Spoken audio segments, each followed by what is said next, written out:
to protect yourself from your new citizens. Now, Islam is a European religion, is an American religion, and your citizens are Muslim by religion and European by culture, French, British, American by nationality, and there is no problem. Don't try to create a problem where there is no problem. Come to the real problems, and this is about justice, socio-economic issues, and to be able to say to the American government administration or to any European governments what you are doing in Muslim majority countries, promoting democracy by going to kill innocent people and civilians. That's wrong. Let me squeeze in an email before we take a break here. Now, this came from Abdullah Khan, a viewer who wrote in saying, keeping the war on terror and extremism out of it, why has Europe not been as welcoming towards Islam as it has been to other faiths? Why is there a mistrust or a fear of Islam? Now, of course, you mentioned, I mentioned at the beginning Belgium and France and the hijab and the veil, the issue of the minarets in the country where you were born, actually, in Switzerland. Yeah. And I wonder how that issue is coming up, as our viewers says, why is there such a mistrust and fear now? Because it's the same as in the States. There is a great deal of mistrust and fears. Why? Because for many reasons. We are now facing a double identity crisis. The European countries are facing an identity crisis about who they are. It's not because of Islam, it's because of globalization. Now there is something else which is quite important. There is no economic survival for any European country, as well as the States, without immigrants. So we know that we need them, but we resist their culture and their religion. So it's a conflict. And then the third thing, which is important, is the new visibility. I'm coming from a country where we have only 4 minarets, and they are asking now to, and they voted for that. It's banned. Why? Because the new visibility is as if, oh, they are colonizing us, they are coming. So we are saying, no, we are integrated, we are at home. So don't take it as colonization, take it as positive, proactive coexistence. We are also a gift for the country, not only a problem. This is something which is important. Add to this violence, extremism, violent extremism, and all this. This is nurturing a state of fear and mistrust, and the Muslims should be very respectful, understanding that their fellow citizens are scared and they have to respond to this. By resisting the populist parties, very clearly, we are not going to follow in the footsteps of this instrumentalization of emotional politics, but responding to our fellow citizens because we respect their fear and we understand where it's coming from. Dr. Ramadan, more questions for you in just a moment. We're going to take a very short break here. We'll have more of this discussion when we return.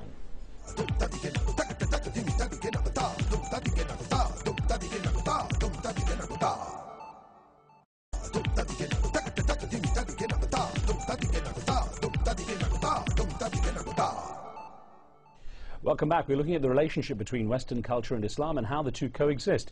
I'm joined by Tariq Ramadan, Professor of Contemporary Islamic Studies at Oxford University and President of the European Muslim Network, a Brussels-based think tank. Dr. Ramadan, a couple of issues that have come up in recent years that really have also, I guess, enhanced the fear of Islam and the reaction of the extremists in the religion. A minority, of course, but with a major impact, it seems.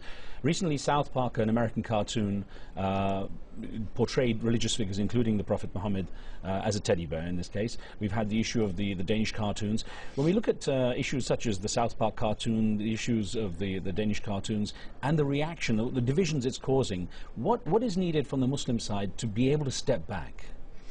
I think we have to understand where we live and what is the surrounding culture. If I'm saying that I'm a Western Muslim, I should understand the way it goes in my country. And this is why from the beginning, when we had this discussion on the Danish cartoon, I said to the Muslim, take an intellectual critical distance. Don't react emotionally. And say, we don't like it, but it's legal. Go ahead if you want to do this. And let the people understand where your sensitivity lies. But that's it, and then don't react. But to tell you the truth, if you go to what happened, if you just listen or just try to understand what happened in Europe with the cartoon issue, and then what happened also with, the movie of Get Wilders in the Netherlands. Fitna, Fitna. The reaction of the European Muslims was very good. They said, no, we are not going to follow you. We are not going to react to this provocation. So from the West, from within, the reaction was good. What was instrumentalized in many Muslim majority countries to say, okay, look, the West is against us. So we have a responsibility in the States to say, okay, we don't like it, but okay, that's fine. This is the culture, the surrounding culture. You laugh at all the religions. We are not going to follow this. We don't like it.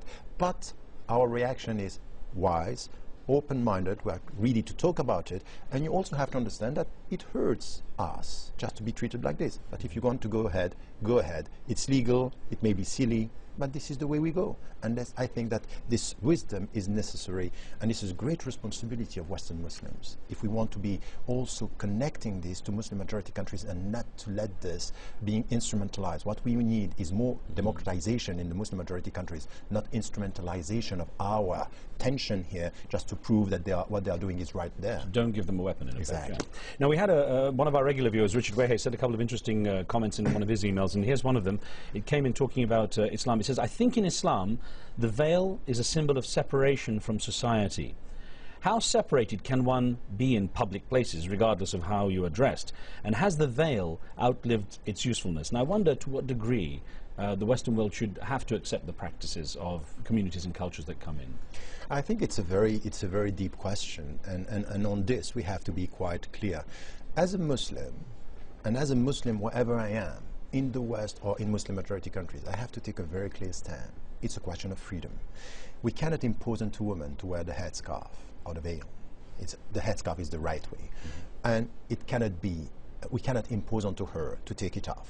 This should be a personal decision. When it's a personal decision, you should be able to work, you should be able to speak, you should be able to be visible. It's a question of freedom. It's a question of personal decision. But the Muslim should be quite clear.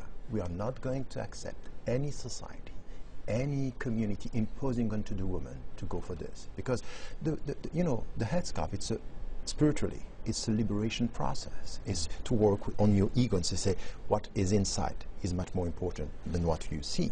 So this is why we have to come. This is the discussion that we need to have, and it should be personal. It's an act of faith.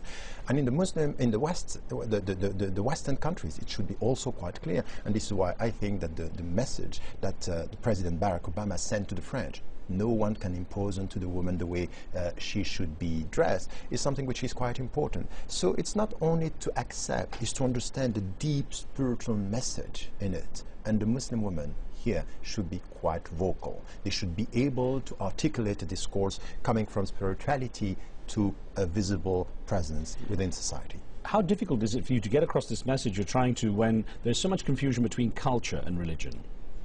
This is the starting point. If we speak about Western Muslims, this is where I started with the book To Be a European Muslim. So the first point is really to start what is religious and what is cultural.